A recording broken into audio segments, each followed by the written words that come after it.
যুক্তরাষ্ট্রের president Donald Trump জানিয়েছেন যে দক্ষিণ কোরিয়ার সাথে যৌথ সামরিক মহড়া কমানোর নির্দেশ দেওয়ার পর উত্তর কোরিয়ার নেতা কিম জং উন তার সাথে যোগাযোগ করেছেন। ট্রাম্পের এই পদক্ষেপ কোরীয় উপদ্বীপে নতুন করে কূটনৈতিক তৎপরতার ইঙ্গিত দিলেও দক্ষিণ কোরিয়ার সাথে যুক্তরাষ্ট্রের সম্পর্কে কিছুটা টানাপোড়েন তৈরি হয়েছে। বিশেষ করে ইরানের বিরুদ্ধে সামরিক পদক্ষেপে দক্ষিণ কোরিয়ার সাহায্য না করার বিষয়টি নিয়ে ট্রাম্প প্রকাশ্যে ক্ষোভ প্রকাশ করেছেন।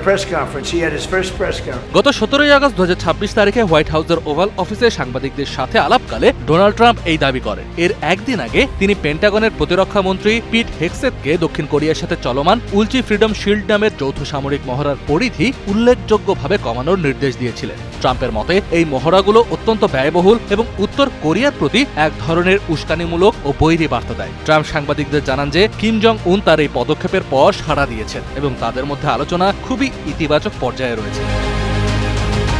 ডোনাল্ড ট্রাম্প তার প্রথম মেয়াদে 2018 এবং 2019 সালে কিম জং উনের সাথে একাধিক ঐতিহাসিক শীর্ষ বৈঠকে অংশ নিয়েছিলেন। তিনিই প্রথম কোনো ক্ষমতাসীন মার্কিন প্রেসিডেন্ট যিনি দুই কোরিয়ার মধ্যবর্তী অসামরিকৃত অঞ্চল বা ডিএমজেড পার হয়ে উত্তর কোরিয়ায় প্রবেশ করেছিলেন। তবে পিয়ংইয়ং এর পারমাণবিক অস্ত্র কর্মসূচি নিয়ে দুই পক্ষের মধ্যে মতবিরোধের জেরে সেই আলোচনা শেষ পর্যন্ত ভেস্তে যায়। এরপর থেকে যুক্তরাষ্ট্র ও উত্তর কোরিয়ার মধ্যে সরাসরি কোনো কূটনৈতিক আলোচনা হয়নি। সম্প্রতি দ্বিতীয় মেয়াদে ক্ষমতায় আসার পর ট্রাম্প আবারও কিমের সাথে সরাসরি আলোচনার আগ্রহ প্রকাশ করে আসছে।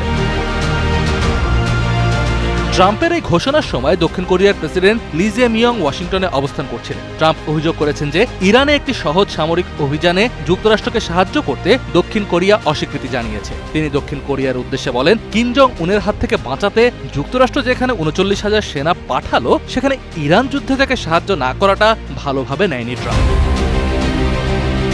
যদিও ট্রাম্প 39,000 সেনার কথা উল্লেখ করেছেন, তবে আনুষ্ঠানিকভাবে দক্ষিণ কোরিয়ায় সাধারণত প্রায় 28,500 মার্কিন সেনা মোতায়েন থাকে। তিনি আরো বলেন, কিম জং উন সবসময় তাকে অনেক সম্মান করেছেন এবং ট্রাম্প এই সামরিক মহড়া কমিয়ে পরিস্থিতিকে অনেক বেশি নিরাপদ করে তুলেছেন।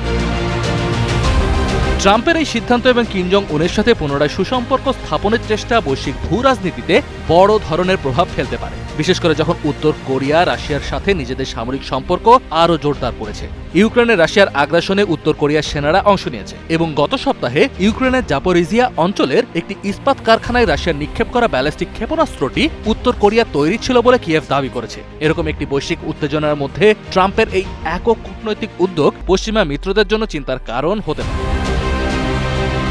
দক্ষিণ কোরিয়ার সাথে চলমান উলচি ফ্রিডম শিল্ড মহড়ায় প্রায় 18,000 দক্ষিণ কোরীয় সেনা এবং বিপুল সংখ্যক মার্কিন সেনা অংশ নিচ্ছে। ট্রাম্পের নির্দেশের আগেই এবারের মহড়ার আকার গত বছরের তুলনায় কিছুটা কমানো হয়েছিল। ট্রাম্প দাবি করেছেন যে উত্তর কোরিয়া তার শাসনকালে কখনোই যুক্তরাষ্ট্রের জন্য হুমকিস্বরূপ ছিল না, বরং সম্মানজনক আচরণ করেছে।